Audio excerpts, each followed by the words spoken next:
The announcement by the Upper Manyame Sub-Catchment Council that most of the boreholes in Harare and Chitungwiza are contaminated is yet another health hazard facing the people in Zimbabwe's capital. The council reviewed that the water quality testing conducted showed presence of an E. coli bacteria in boreholes in Mount Pleasant, Avondale, Glenview, Lighton Industry, Greendale, Eastleigh, Mbare, Budiriro Waterfalls, ICOT, Chitungwiza, Hopley and Norton. Given the water situation prevailing in these areas, it means the residents find themselves in a difficult situation. We give you more in the following report.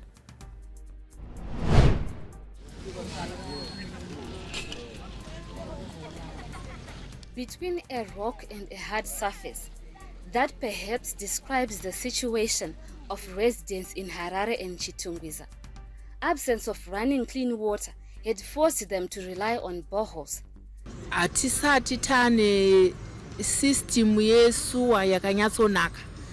Muaikoti tinoshandisa hedu ma septic tanks, but ma septic tanks atinoshandisa asati adrainwi. The situation changes now for this resident from ICOT. The announcement by the Upper Manyame Sub-Catchment Council that most of the boreholes are contaminated is a big blow. Already, experts had warned that the sewage situation and the rains were bound to lead to this. And now it has happened.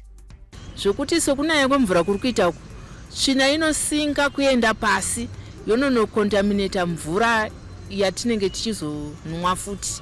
Saka tanga tichitochemawo kuhurumende kuti dai vanga vati regularize sezviri kutoitika unyoro huno.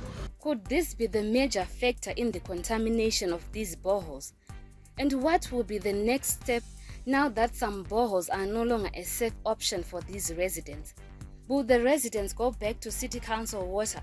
There is no other option, as I think, because that bore water is the only safe water that we can take for the meantime. If it's contaminated, which means the whole area, we must move to another, maybe. It's a tough situation, one that authorities may need to urgently deal with. We are aware that there are issues with certain boreholes. We encourage people, because of the rains and various other causes, boreholes may become contaminated when earlier they were not contaminated.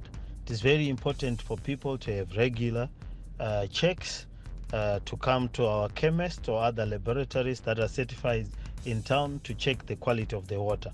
More importantly, if you are going to use the water to drink, always assume that it is contaminated. Residents in Harare had mixed feelings on the latest developments. Option iripo ndeyo kuti vatsvage kutodirira mabhoro akanaka nokubvisa mapaipi aripo pasi ese. No option iripo, hapana imwe option ingambotetwa mapaipi akada kuchinjwa ese.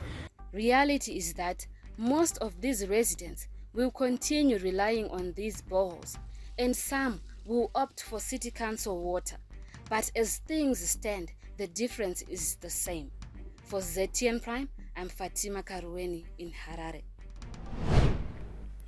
A survey conducted by ZTN Prime shows that Harare City is not yet effectively providing running clean water throughout the city. In areas where there is running water, it is not consistently available or comes out visibly dirty. This has been a situation that was forcing residents to rely more on boreholes, most of which have been labeled contaminated. As part of measures to cushion themselves from a recurrent water crisis, a considerable number of people had sunk boreholes in their private residences. Now, with a new threat of contamination, where will Harare residents turn for safe drinking water? Well, to discuss this further, we are now joined by Harare Residents Trust Director Precious Shumba. Precious, good evening to you. Now, boreholes in 13 of Harare's suburbs are suspected to be contaminated. Is this a reason for alarm among residents? It is indeed alarming that we have such a report. People have relied on community boreholes, on household boreholes, wells, but when you hear of 13 wells that are contaminated and potentially the source of cholera. It's frightening to the residents who are struggling daily to get municipal water. Water from the city is not readily available in most cases, and people have had to consistently rely on these boreholes.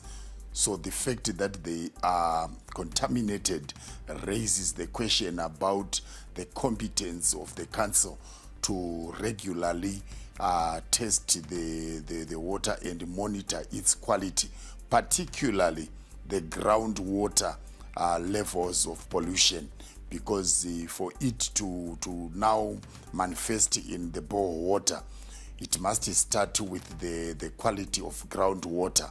What are we doing with our wetlands? How are we managing them? How are we protecting and preserving them? And now this is a huge issue that needs to be looked into. Most residents rely on boreholes given the challenges that are being faced by council to supply. What options are available now?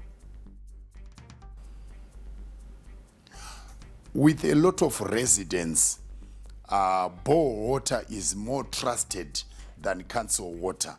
So if the people can still access boreholes and maybe use other treatment chemicals, they will still rely on these boreholes because municipal water is erratic. So the major options would be for the council to provide water bowsers to those communities that are affected.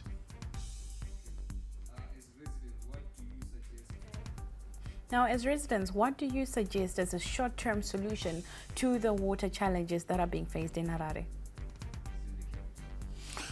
The priority is to deal with the water leakages and illegal connections along the water distribution network. As you might be aware, the city of Harare has consistently reported since around 2012, 2013, that at least 60% of their treated water is being lost through leakages that are a result of aged underground water pipes. Konapo, ipapo pa ZTN Prime, DSTV channel 294.